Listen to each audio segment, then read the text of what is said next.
Hello everyone, আসসালামু আলাইকুম। সবাইকে আমার জাস্ট লাইভ ব্লগে স্বাগতম। আমাকে সবাই জিজ্ঞেস করে, তুমি কিভাবে 3টা বাচ্চা সামলাও এবং কি সংসারে সব কাজ এক হাতে করো।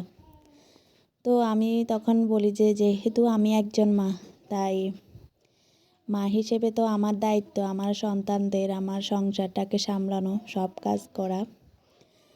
তো আমি চেষ্টা করি সব সময় যতটুকু পারি ঘর গুছিয়ে রাখতে। তো এখন আমি ওদেরকে সকালের খাবার খাইয়ে ঘুম পাড়িয়ে দিচ্ছি। তারপর আমি ঘর গুছাবো, রান্নাবান্না করব। প্রতিদিন এভাবে আমি রুটিন অনুযায়ী কাজ করি, না হলে আমার বাচ্চাদেরকে নিয়ে কাজ করতে আমার খুবই অসুবিধা হয়ে যায়। ওরা এদিক সেদিক চলে যায়, আমার খুবই তখন অসুবিধা হয়। আমি চাই আমার বাচ্চারা যখন ঘুমিয়ে থাকে তখন সংসারের সব কাজ করে নিতে। তো এই যে আমার ঘর গোছানো প্রায় শেষ হয়ে এসেছে। এখানে আমার বেবিদের জন্য একটা মিনি কুকার রাখছি, ওখানে রান্না করি। এই হিটারটাতে আমি ওদের জন্য গরম পানি করি, যেহেতু ওদেরকে পিঠা খাওয়াতে হয়।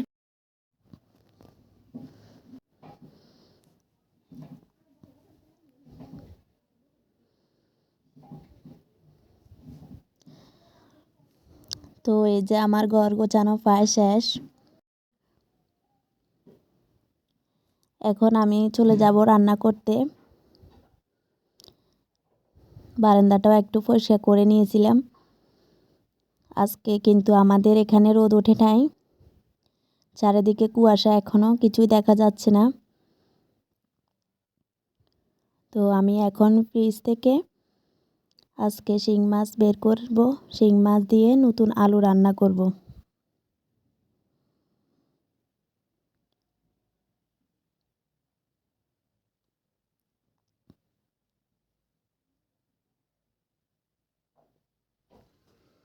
এখন আমি চলে আসলাম রান্না করতে।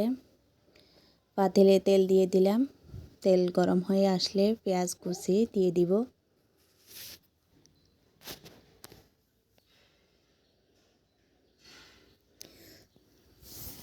পেঁয়াজ লাল হয়ে আসলে এবার আমি দিয়ে দিব কাঁচামরিচ।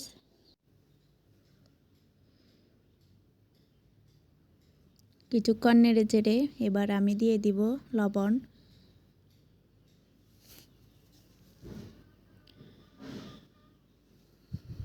রসুন বাটা দিব, তারপর আবার নেড়ে চেড়ে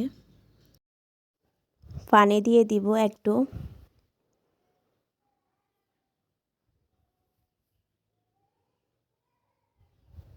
এবার আমি আস্তে আস্তে হলুদ মরিচ মশলাগুলো দিয়ে কষিয়ে নিব।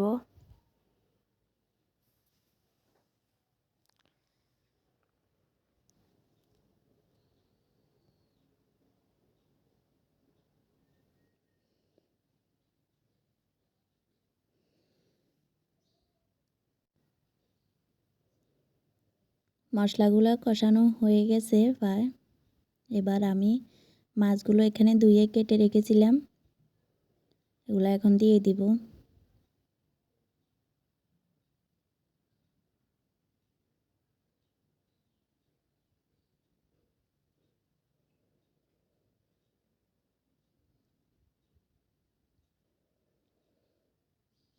তো এভাবে কিছুক্ষণ কষিয়ে নিব আমি ঢাকনা দিয়ে। তারপর আলু দিয়ে দিব। আলু দিয়ে আবার কিছুক্ষণ কষানো হয়ে গেছে। এবার আমি এখানে অল্প পরিমাণে গরম পানি দিয়ে দিব, দিয়ে রান্না হয়ে যাবে।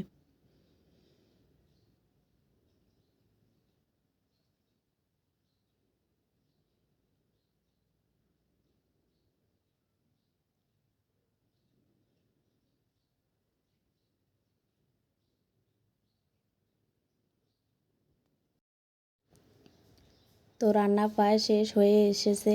তা আমি আবার কিছু কাঁচামরিচ দিয়ে দিলাম উপর দিয়ে। দেওয়ার পরে এবার ধনিয়া পাতা দিয়ে দিব, দিয়ে কিছুক্ষণ নেড়ে চেড়ে নামিয়ে নিব। তো আমার ভিডিওটি ভালো লাগলে অবশ্যই একটা লাইক কমেন্ট করবেন, আর চ্যানেলটিও অবশ্যই সাবস্ক্রাইব করে আমার পাশে থাকবেন। সবাইকে ধন্যবাদ।